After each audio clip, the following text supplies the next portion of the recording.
ಇಲ್ಲಪ್ಪ ಕೂಡಿ ಹೋಗೋಣ ಮಾಡೋ ನೀವು ನಮ್ಮವರು ಅವ್ರಿಗೆ ಭರವಸೆ ಮೂಡಿಸಿ ಕಡೆಗೆ ಉಪವಾಸಕ್ಕೂ ಅವ್ರು ಒಪ್ಪಿಸಿದ್ರು.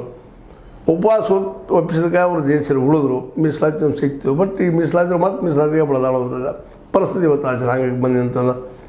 ಈ ಎಲ್ಲ ನೆಲೆಗಟ್ಟಿನಲ್ಲ ಈ ಮೀಸಲಾತಿ ಅನ್ನೋದು ಏನು ಕೊಟ್ಟಿದ್ದಾರೆ, ಇದನ್ನು ಯಾವ ರೀತಿ ಕೊಡೋದು ಹೇಳಿದ್ರು ಅಂದ್ರೆ ಅಂಬೇಡ್ಕರ್ ಅವರು ಇದನ್ನು ನೋಡ್ರಿ, ಯಾರು ಅಸ್ಪೃಶ್ಯರಿದಾರ ಅವರನ್ನು ಹುಡುಗರಿ ಸರ್ವೆ ಮಾಡಲಿ ತೆಗೀರಿ, ಅವ್ರಿಗೆ ಅಷ್ಟೇ ಕೊಡ್ರಿ ಈ ಮೀಸಲಾತಿ, ಉಳಿದಾರ ಬೇಡ ಅಂತ ಹೇಳಿ ಸ್ಪಷ್ಟವಾಗಿ ಹೇಳಿದರು.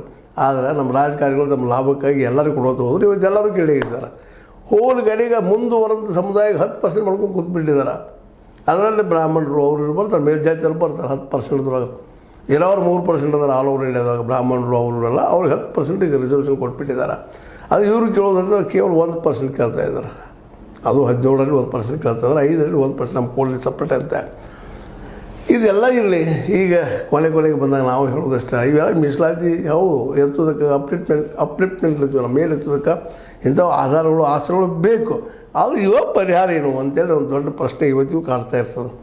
ಯಾಕಂದರೆ ಇವು ಪರಿಹಾರಗಳಲ್ಲ, ಇವು ಬದುಕೋದಕ್ಕೆ ಒಂದು ನೆಲೆಯನ್ನು ಮಾಡುವಂಥ ಉದ್ಯೋಗ ಸೃಷ್ಟಿ ಮಾಡುವಂಥ ಕೆಲಸಗಳು ಸರ್ಕಾರಗಳಿಂದ ಆಗಬೇಕಾಗ್ತದೆ. ಅದು ಆಗ್ತಾನೆ ಅಲ್ಲಿ ಮ್ಯಾನುಫ್ಯಾಕ್ಚರಿಂಗ್ ಸೆಕ್ಟರ್ದಾಗ ನಾವೆಲ್ಲ ವೀಕ್ ಆಗಿಬಿಟ್ಟಿವಿ.